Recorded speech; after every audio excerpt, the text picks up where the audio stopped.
Hola a todos, muy buen día. Mi nombre es Gustavo Lafontaine, ustedes ya me conocen.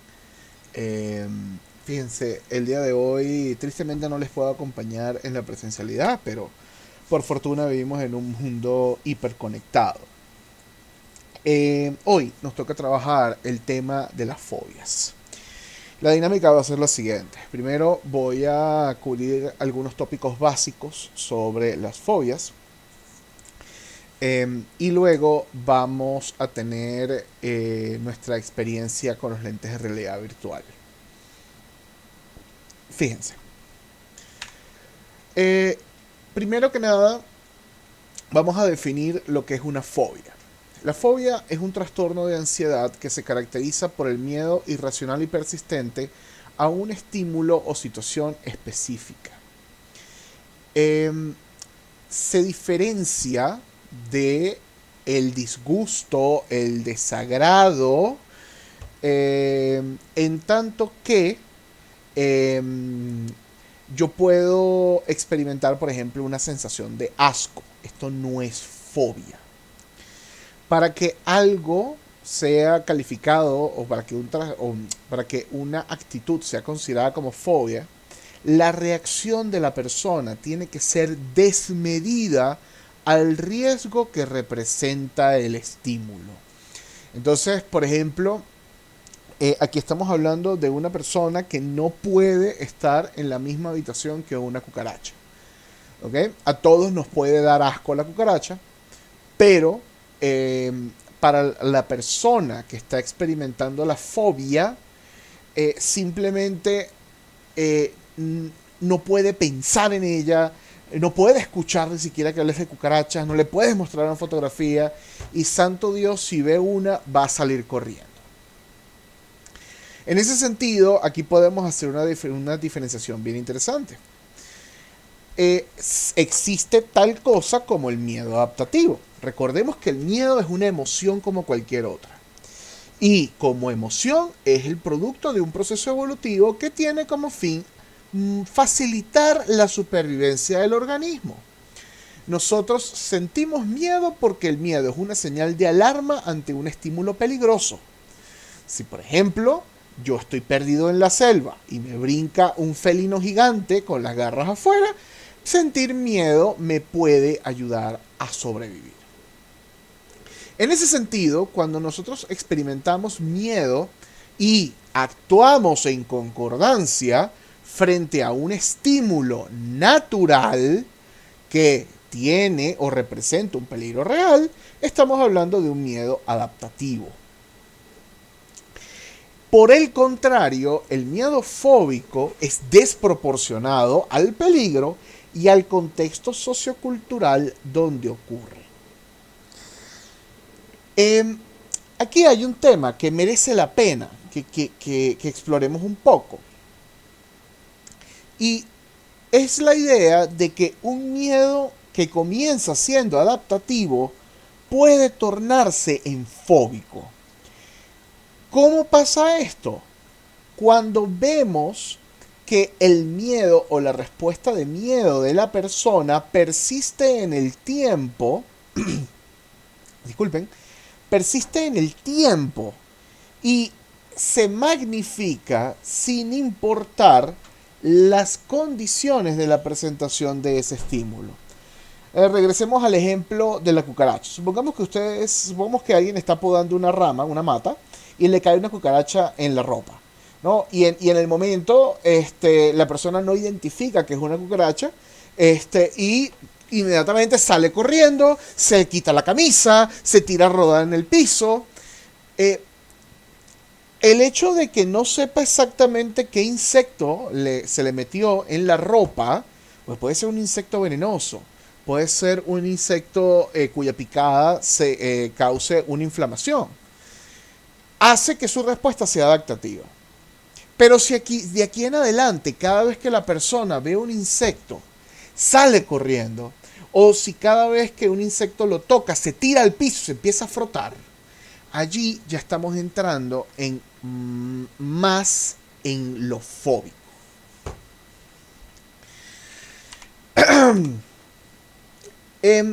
Hay que entender que la respuesta de miedo es el producto de un proceso que se conoce como un proceso de doble atribución. Cuando nosotros experimentamos un estímulo, pasan dos cosas rápidas. Y aquí el profe de neurología de turno les puede explicar en qué área, o preguntar en el quiz en qué área del cerebro va a pasar esto. La primera reacción es una evaluación rápida donde determinamos si algo es una amenaza o no. En caso de que sea una amenaza, pasamos a un segundo proceso de atribución. ¿Esta amenaza puedo lidiar con ella o no? Si puedo lidiar con ella, se activa el mecanismo de lucha. Si no puedo lidiar con ella, se activa el mecanismo de huida.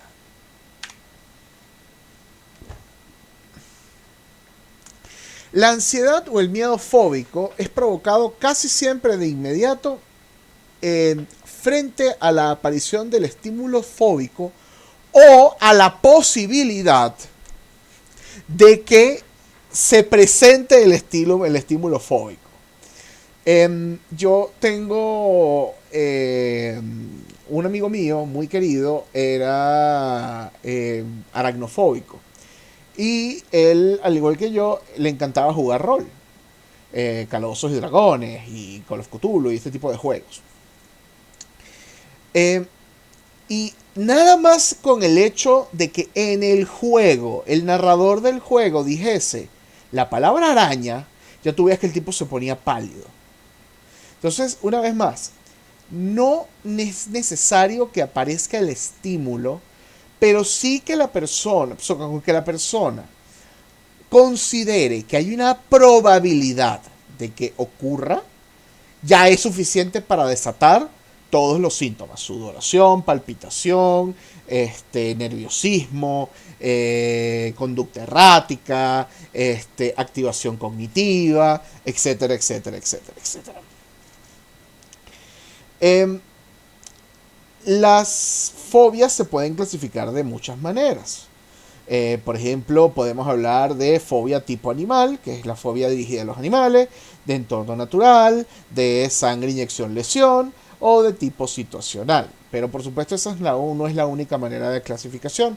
Y de hecho, cualquier tipología de las fobias normalmente termina siendo inexacta o incompleta, porque básicamente podemos desarrollar fobia por casi cualquier estímulo. Naturalmente, la fobia se caracteriza por afectar la estabilidad psíquica, el estado sentimental y emocional de la persona, impacta la autoestima y impacta la calidad de vida del individuo. Imagínense una persona que no puede nunca en su vida ver una cucaracha. Básicamente, en cualquier lugar donde esté, donde aparezca una cucaracha, la persona no va a querer ir más, va a ir con miedo,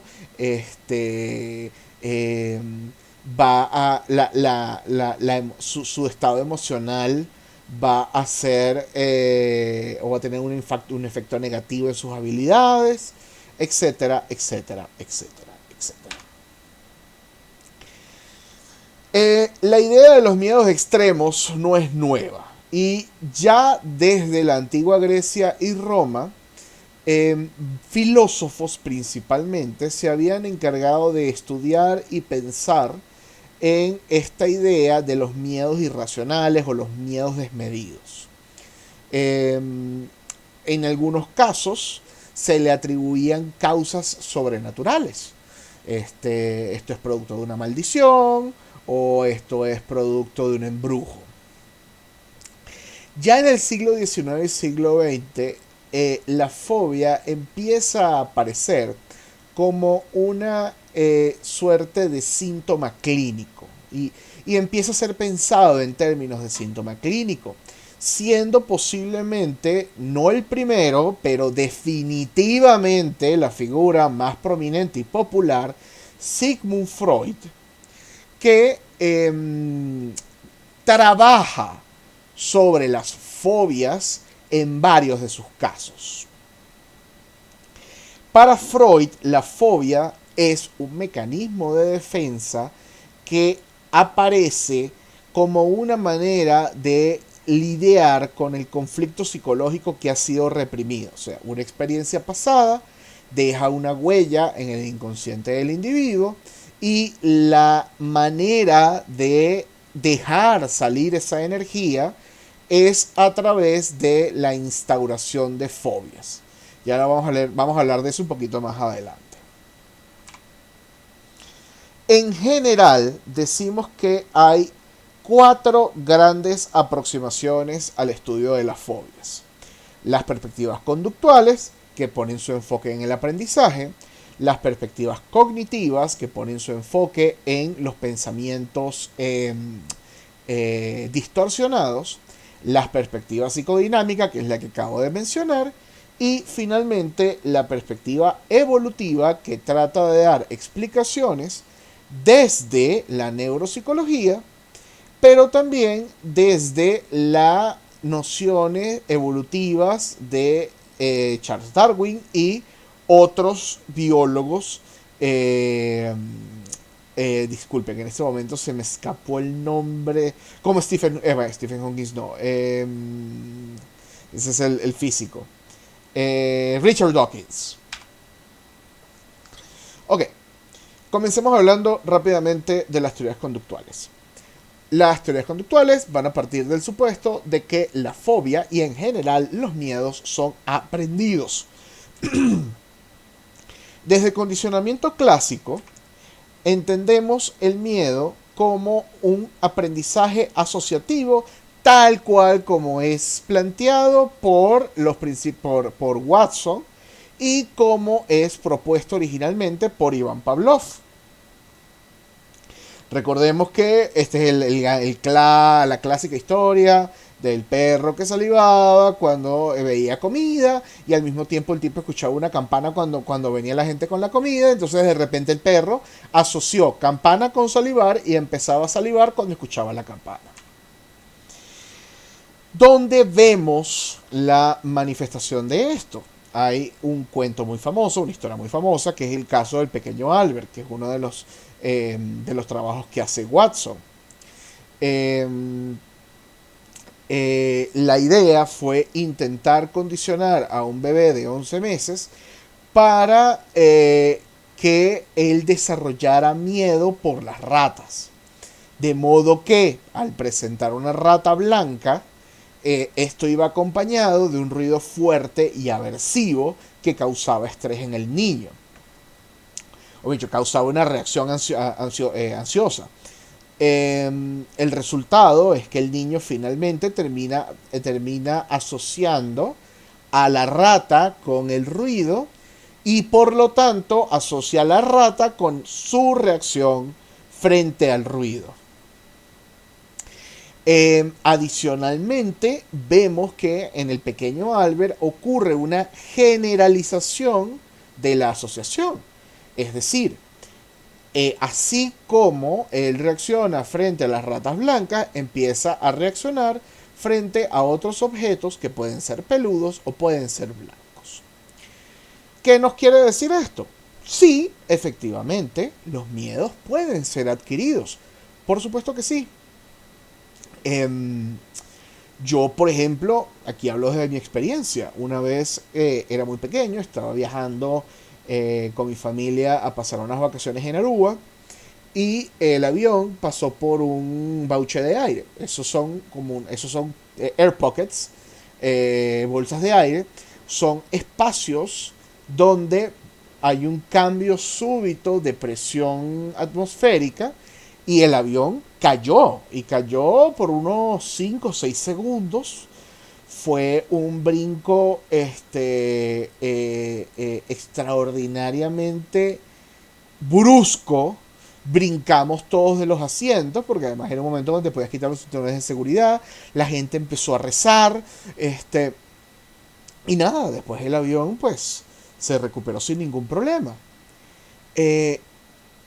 Todavía hasta el sol de hoy, yo cuando me monto un avión, siento muchísimo miedo. Cosa que no me pasaba antes de ese evento. ¿Ok? Entonces, sí, por supuesto que es perfectamente lógico que nosotros podamos desarrollar ciertas reacciones ansiosas a estímulos que han sido condicionados. El ejemplo absolutamente clásico del condicionamiento clásico, valga la redundancia, es ir al odontólogo y empiezas a escuchar el y el sonido del taladro del odontólogo suena, es muy desagradable para muchas personas, precisamente por esto. Entonces, tenemos una experiencia traumática o aversiva, que es nuestro estímulo incondicionado. Tenemos un estímulo neutro, que por ejemplo puede ser un perrito en este caso. Tenemos la asociación, la respuesta de miedo intensa ante la situación. Y finalmente tenemos entonces el desarrollo del miedo.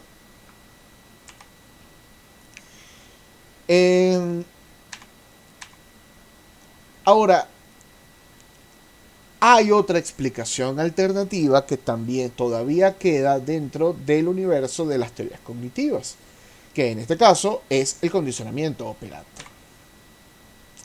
El condicionamiento operante, si lo recuerdan ustedes, no se enfoca en la asociación entre estímulo y respuesta, sino entre la respuesta, ¿ok?, y la manera en la que el ambiente actúa sobre eso, o la consecuencia de esa respuesta en el ambiente, de creando una contingencia ambiental. Es decir, si pasa A, yo hago B y eso tiene como consecuencia C. Esa consecuencia influye la probabilidad de que el comportamiento se repita. Recordemos que podemos tener los clásicos. Reforzamiento positivo es lo que conocemos típicamente como dar un premio. Castigo positivo es la aplicación de un estímulo aversivo o de algo aversivo para el organismo. Reforzamiento negativo es retirar una consecuencia aversiva. De acuerdo a esto, el comportamiento fóbico no es más que una estrategia que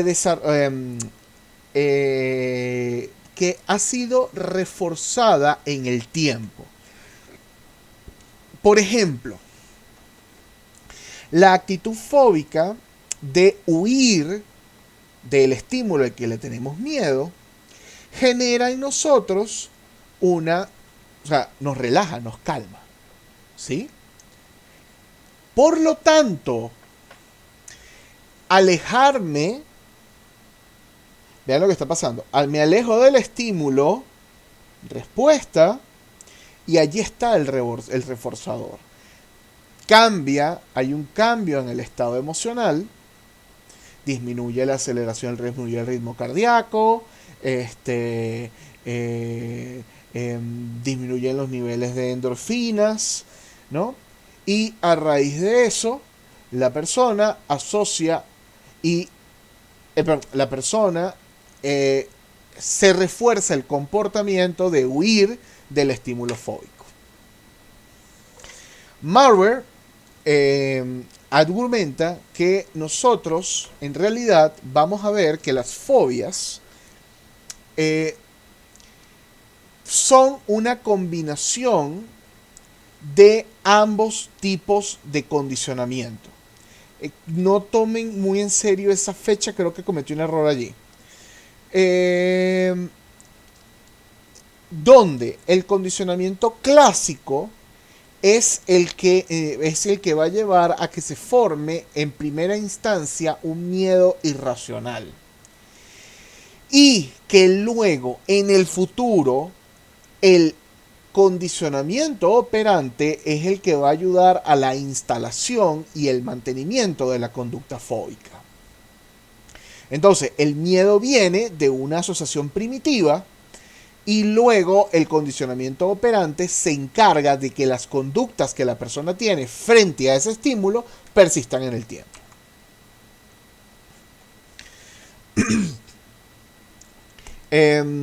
Aquí lo vemos, ¿no? Por ejemplo, una persona que tiene miedo a las alturas, se aleja del puente o se aleja de donde está, inmediatamente siente tranquilidad y eso pues y me refuerza el hecho de que alejarse del estímulo está bien. Em, Naturalmente, si esto es así, eh, la manera en la que se puede tratar la fobia es a través de un programa de reforzamiento. Eh, lo que nosotros tenemos que hacer es romper lo que aquí se llama la paradoja de la evitación. La paradoja de la evitación es que al huir, que es precisamente la conducta que está causando que yo tenga problemas en otras áreas de mi vida, experimento el alivio, lo que hace que se perpetúe la fobia. Entonces, lo que toca es utilizar o cambiar las condiciones ambientales de tal modo que la persona encuentre o crear nuevos reforzadores o crear nuevas contingencias ambientales para el paciente. Adicionalmente, como ustedes saben, de acuerdo al condicionamiento clásico, si un estímulo condicionado se presenta sin que se vuelva a presentar el estímulo incondicionado, la relación entre estímulo condicionado y respuesta condicionada tiende a desaparecer. Por lo tanto, presentarle a la persona el estímulo fóbico, en teoría debería llevar a que poco a poco ocurra un olvido de esa asociación y que la persona en consecuencia deje de sentir miedo. A esto se le conoce como la terapia de exposición, aunque vamos a hablar de ella un poquito más adelante. Obviamente hay varios tópicos, hay varios temas aquí importantes sobre el conductismo. Algunos autores señalan, y con buen motivo, que las fobias no siempre son producto de una experiencia en el pasado. Hay pacientes, clientes, que reportan nunca, o sea, no poder recordar un evento canónico que haya desatado la fobia, como por ejemplo mi caso con el avión. A esto va a venir el rescate, el aprendizaje vicario y luego la psicología cognitiva. Hablemos un poquito de ello. El aprendizaje vicario, recordemos, es una teoría propuesta por Albert Bandura en la cual no necesitamos nosotros el organismo no tiene que formar parte de una contingencia ambiental para instaurar un comportamiento o para mantener ese comportamiento en el tiempo. Todo lo que hace falta es que el organismo observe la contingencia en un contexto. En otras palabras, la fobia se puede adquirir indirectamente a través del modelaje. Mi papá o mi mamá le tiene miedo a algo y en consecuencia yo desarrollo miedo a ese algo.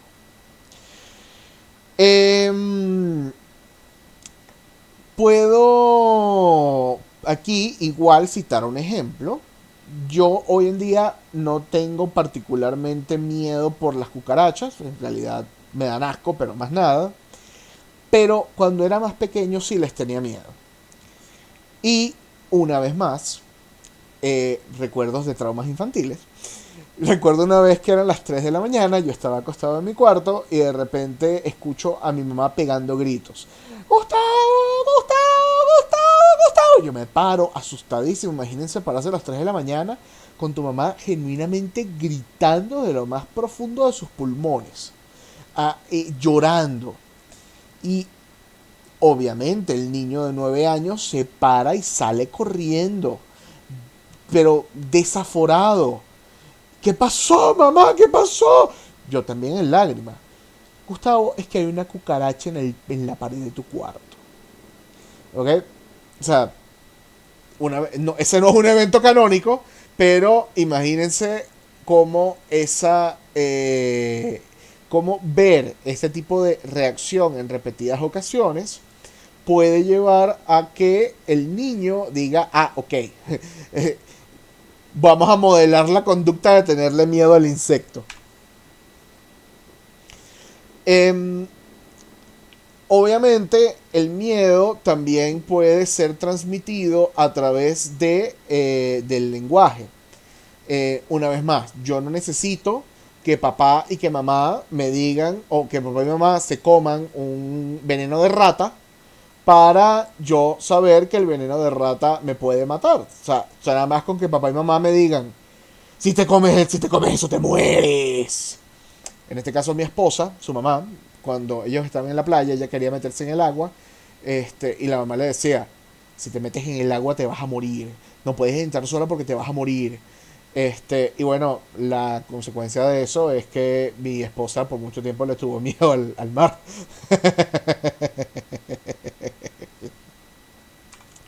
En fin, cosas maravillosas. Em, por otro lado, las teorías cognitivas parten del supuesto de que las fobias son el producto de distorsiones cognitivas que se forman a lo largo de la vida. Puede ser por experiencias previas, puede ser por aprendizaje vicario, sea cual sea la razón, lo que se está desarrollando son un conjunto de ideas que cuando se disparan en, en la memoria de trabajo del individuo, eh, se convierten, o mejor dicho, eh, llevan a que el individuo atribuya un nivel de peligro o un nivel de riesgo que no es consistente con el mundo. Eh, ¿Qué tipo de sesgos vemos en las personas fóbicas?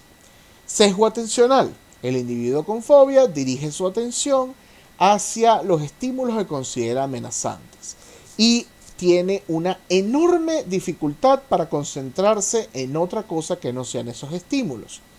Aquí regreso al sempiterno ejemplo de la cucaracha.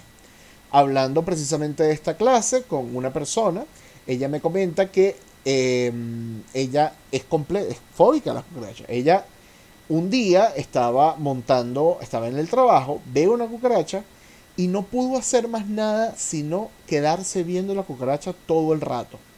Incluso cuando la cucaracha se fue, que la gente le decía, no, ya se fue, tranquila, decía, no, pero es que se metió en la esquina, puede salir en cualquier momento. Eh, eh, Acompañado de nuestro sesgo atencional, tenemos también un sesgo de interpretación. En la, en la fobia tendemos a ver la catastrofización de las sensaciones y de las situaciones. ¿Que eso se traduce en qué?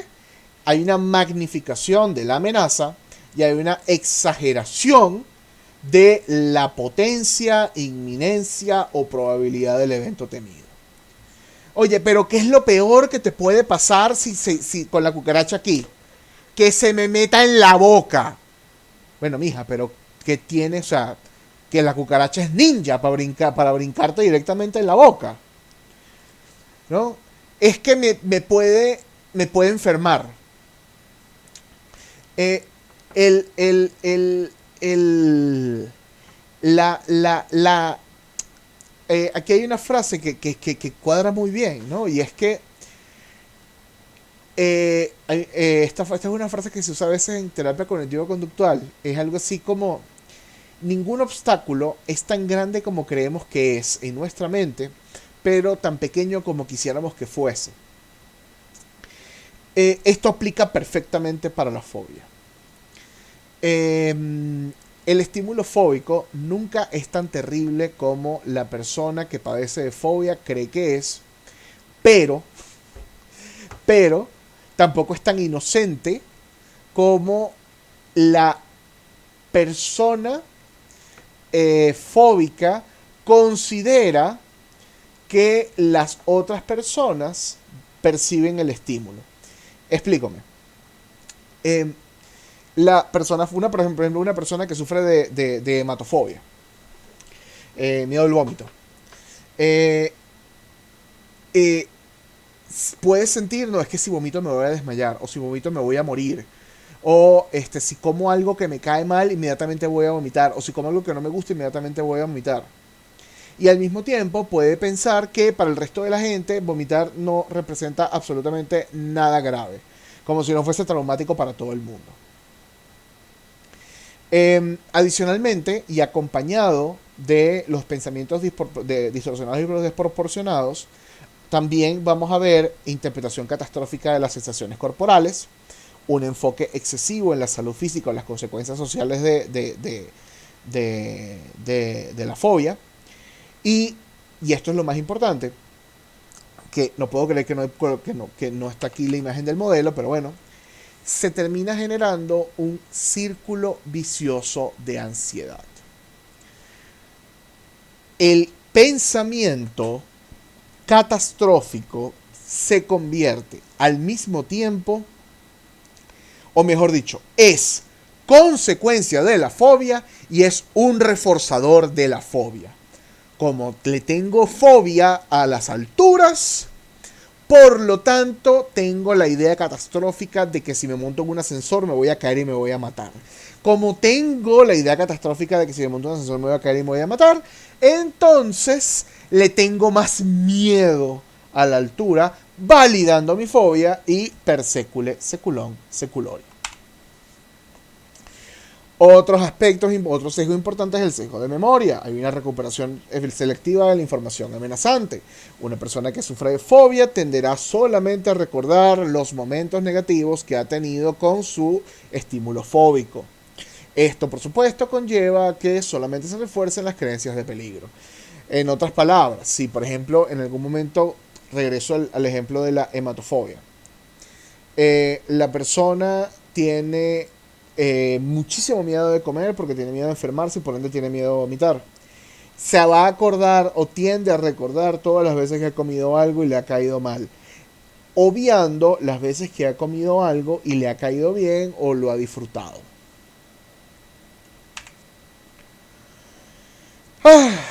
Muy bien. Por lo tanto, los sesgos cognitivos van a ser procesos activos que mantienen la fobia y contribuyen a su persistencia. El modelo cognitivo, por tanto, nos va a decir que la creencia catastrófica va a desencadenar la ansiedad y la ansiedad y el sesgo interpretativo van, por lo tanto, a fortalecer la fobia. En otras palabras, el pensamiento causa una reacción emocional, la reacción emocional lleva a la producción del pensamiento y nos encerramos en el bucle. ¿Cómo podemos romper ese bucle? Utilizando técnicas cognitivo-conductuales. Ya hablamos de las aproximaciones sucesivas, pero también aquí hay estrategias como el cuestionamiento de las ideas catastróficas, la racionalización, el reenfoque o el reencuadre, etcétera, etcétera, etcétera, etcétera. Las teorías psicodinámicas. Para Freud, las fobias son mecanismos de defensa. En otras palabras, tenemos dentro del inconsciente una carga emocional no resuelta que se transfiere hacia un estímulo fóbico. Básicamente, para refrescar un poquito, recuerden que la manera en que opera la psique es que hay un conflicto constante entre el ello y el superyo, con el yo como negociador. Ese conflicto constante genera tensión que nosotros le experimentamos como ansiedad, y el yo, para poder liberar esa tensión, emplea mecanismos de defensa. Entre ellos tenemos, por ejemplo, la represión, que es el bloqueo de los recuerdos, y el desplazamiento, que es redirigir la ansiedad o el impulso inaceptable. O sea, enviamos o pasamos esto que estamos sintiendo a otra cosa. Por ejemplo, aquí, bueno, el miedo a la inestabilidad financiera se podría desplazar a una fobia a volar o a una fobia a hablar en público.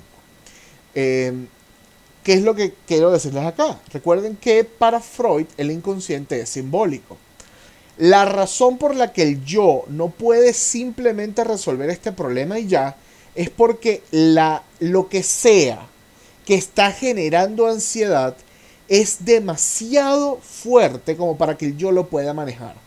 Entonces, en lugar de trabajarlo directamente, lo que hace el yo es buscar otra cosa sobre la cual pueda depositar esa fuerza o esa energía psíquica, que le resulte más manejable.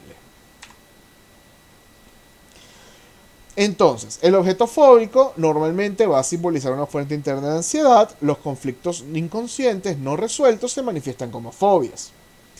Las fobias con significados simbólicos más profundos son las más angustiantes porque generan mayor conflicto y obligan a un mayor uso de mecanismos de defensa. Básicamente, el tratamiento psicodinámico consiste en la exploración del inconsciente para conectar y permitirle al yo elaborar aquel contenido que está reprimido, permitiéndole regresar o básicamente trabajar la causa de la fobia. Entonces, como se darán cuenta, a diferencia de los otros dos procesos, que son trabajar directamente sobre la fobia, aquí la fobia, si bien es un síntoma y por tanto información relevante para el proceso clínico, no es el corazón o no necesariamente va a ser el corazón del proceso psicodinámico. El argumento psicodinámico es que la exposición sucesiva solamente aborda el síntoma. Es decir, si curamos la fobia, lo que va a terminar pasando es que el inconsciente va a mandar eso a otra fobia distinta o lo va a drenar por otro lado. Por lo tanto, no estamos tratando la causa raíz. Ok, ya para cerrar, teorías evolutivas y factores psicológicos. La teoría de la preparación biológica de Seligman, desarrollada por Seligman en 1961, propone que hay una predisposición biológica para aprender a temer ciertos objetos y situaciones. Hay ejemplos clásicos. La enorme mayoría de las personas experimentan al menos un cierto nivel de ansiedad o angustia hacia las serpientes, las arañas, las alturas, los espacios cerrados, hablar en público y no recuerdo cuál era el otro, me disculpan en este momento. ¿Qué es lo que podemos interpretar de esto? Que estos estímulos en nuestro pasado representaban fuentes de peligro y por lo tanto biológicamente los especímenes de la especie humana que sobrevivieron y pudieron transferir sus genes a la siguiente generación son aquellos que se alejaban de estos objetos temidos.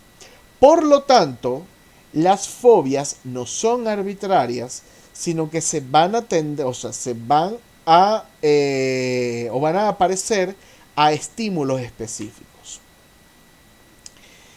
¿Qué pasa? O sea, entonces, en este caso, ¿qué sería la fobia? La fobia sería una conducta maladaptativa. Es decir, algo pasa que puede tener que ver con todo esto que hemos venido hablando. Puede ser algo conductual, puede ser algo cognitivo, puede ser una mezcla de todas estas cosas, que hace que la persona reaccione irracionalmente a un estímulo, reaccione irracionalmente a un estímulo, pero esa reacción es evolutivamente válida.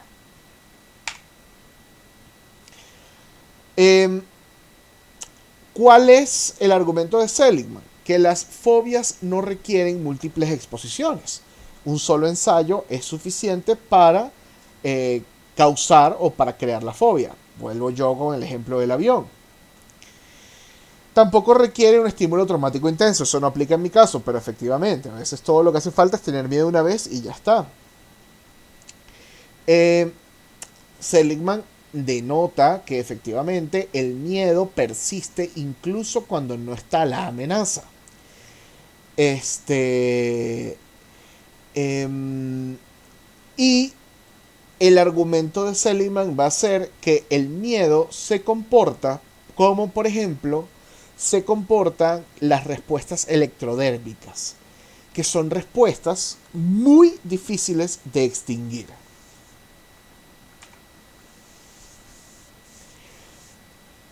Por lo tanto, la postura de Seligman es que el ser humano no es una tabula rasa en lo que a miedo se refiere, sino que viene con una carga evolutiva para reaccionar de manera predeterminada a ciertos estímulos. Eso significa que tenemos una capacidad innata para aprender las reacciones fóbicas y que las fobias comunes son amenazas evolutivamente relevantes. ¿Cuáles son las críticas a la teoría? Número uno, es cierto en laboratorio, o sea, es muy difícil reproducir la adquisición en un solo ensayo. Número dos, no todas las personas expuestas a un estímulo preparado desarrollan fobia. Y número tres, aunque no lo estoy colocando acá, es cierto que las personas pueden desarrollar fobia a estímulos que no son típicos. Por ejemplo, es muy poco probable. Claro, aquí Seligman me diría, bueno, no, pero es un tema también de los colores. Pero un contraargumento sería, los payasos son un invento relativamente novedoso en términos evolutivos y sin embargo el miedo a los payasos, incluso la fobia a los payasos, es algo relativamente común, o al menos suficientemente común, como para que la mayoría diga, ah, sí, yo he escuchado de eso. Ok, factores neurobiológicos. Definitivamente la ama y señora del miedo es la amígdala, que está encargada de procesar el miedo innato y aprendido. Sabemos que en la fobia hay una hiperactivación del sistema amigdalino, lo que facilita la adquisición de miedos y contribuye a la persistencia de las fobias. Sabemos que hay una predisposición genética que hace que ciertas personas tengan una amígdala más susceptible o más excitable. Al mismo tiempo, el mecanismo regulador del miedo suele ser el módulo frontal. Recuerden que el lóbulo frontal tiene todo un tema alrededor de la planificación y de la organización ejecutiva. Cuando hay un fallo en el lóbulo frontal, el compromiso del lóbulo frontal tiene como impacto una mayor dificultad en la regulación cognitiva del miedo. Hay unas ciertas evidencias en estudios con gemelos que nos muestran que al menos algunos tipos de fobia pueden ser heredados, donde los gemelos los monocigotos tienen patrones más fuertes. Hoy en día algunos autores consideran que hasta 50% de la varianza explicada de la fobia es atribuible a la genética. Y bueno, nada. Obviamente, bueno, ¿cuáles son las críticas en general a nuestras teorías? En el caso de la teoría psicodinámica hay falta del apoyo empírico.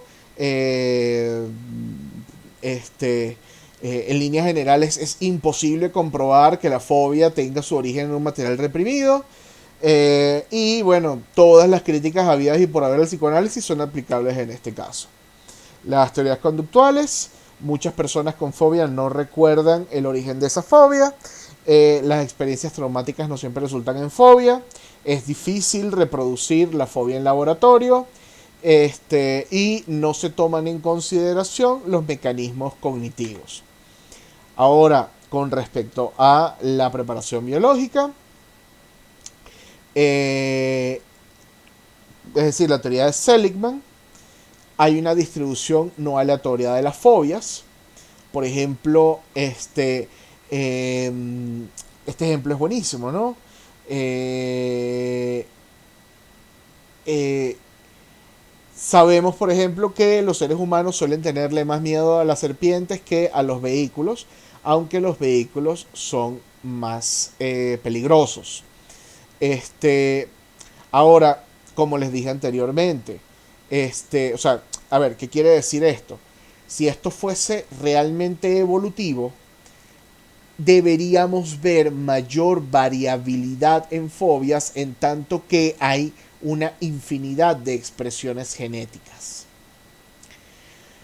Adicionalmente, y como les dije anteriormente, el otro problema con esta teoría o con esta mirada es que hay personas que desarrollan fobias a estímulos que no pueden ser explicados evolutivamente. Adicionalmente, el apoyo empírico de la teoría es limitado. En líneas generales, cuando hablamos hoy en día de fobia, concedemos que muy probablemente todas estas teorías tienen un pedazo de la verdad. Eh, Podemos hablar de una predisposición biológica que facilita la adquisición de fobias a través de experiencias del aprendizaje y que ciertas características neurológicas pueden tener impacto en las representaciones mentales de los estímulos fóbicos, lo que conduce a esta gran licuadora de elementos que se traducen en la fobia. Muy bien. Bien, hay más que podríamos conversar, pero la idea es que ustedes puedan tener la experiencia de esta clase. Entonces, fíjense, ahorita que termine esta presentación, yo voy a dejar en los links de este video una lista de videos en 3D con diferentes experiencias atemorizantes. La idea, obviamente, irónicamente aquí, es que ustedes, por supuesto que si saben que tienen fobia por alguno de estos puntos, por favor no se pongan los lentes. Eh, Esto es más bien para que vean un poco una de las técnicas modernas más potentes sobre el trabajo con fobias, que es la exposición paulatina o esta exposición programada utilizando lentes de realidad virtual. Varios estudios neurológicos han encontrado que utilizando lentes de realidad virtual eh, nos cuesta distinguir, o mejor dicho, el cerebro cuando procesa la información no distingue cuando estamos viendo un objeto digital y cuando estamos viendo un objeto real. Eh, es por eso que los lentes nos permiten tener esta ilusión de que estamos en un espacio tridimensional, aunque en realidad son dos lentes eh, eh, que están colocados de modo tal, o sea, son en realidad dos pantallas de dos dimensiones que crean esta ilusión de tridimensionalidad por la posición que tienen. De modo que nosotros podemos aprovechar esta capacidad de engañar al cerebro como una manera de exponer al paciente a estímulos que considera fóbicos o que le da miedo, pero dentro de un contexto que es completa y absolutamente seguro. Entonces, Obviamente, esto, o sea, la persona que le tiene miedo a las alturas no va a sentir el viento o no va a sentir la sensación de perder el balance cuando se pone unos lentes de realidad virtual y está caminando por una cuerda floja, pero, pero ya el cerebro allí está, lo que percibe el cerebro, él dice, ok, pero lo que estoy viendo es real. ¿Ok? Y eso ayuda al proceso de naturalización. Y ojo, esto que estoy diciendo de la cuerda floja se puede simular. De hecho, hay algunos procesos terapéuticos donde efectivamente usan eh, eh, algunos mecanismos de suspensión para que la persona esté algunos centímetros encima y cree esa sensación de inestabilidad. Entonces, una vez que vean los videos, lo que van a hacer, ya su profe les recordará más adelante, es eh, cada uno de ustedes después va a buscar un video tridimensional, o sea, un video en VR, de algo que le produzca miedo y se lo va a pasar a otra persona para que se lo ponga y para ver cómo reacciona y cómo lo vive. ¿Ok? Aquí es muy importante, recuerden, eh, en la medida de lo posible, con los lentes puestos, tengan siempre un acompañante. Si empiezan a sentir miedo o que el estímulo es demasiado fuerte, básicamente eh, hablen con su acompañante, ayúdenle a recordar que está allí. Eh, eh, Porque esto, bueno, de hecho es parte fundamental del tratamiento de la fobia con estas herramientas. Bueno, sin más preámbulo, muchísimas gracias por su atención y les deseo mucho éxito. Después me cuentan cómo les fue.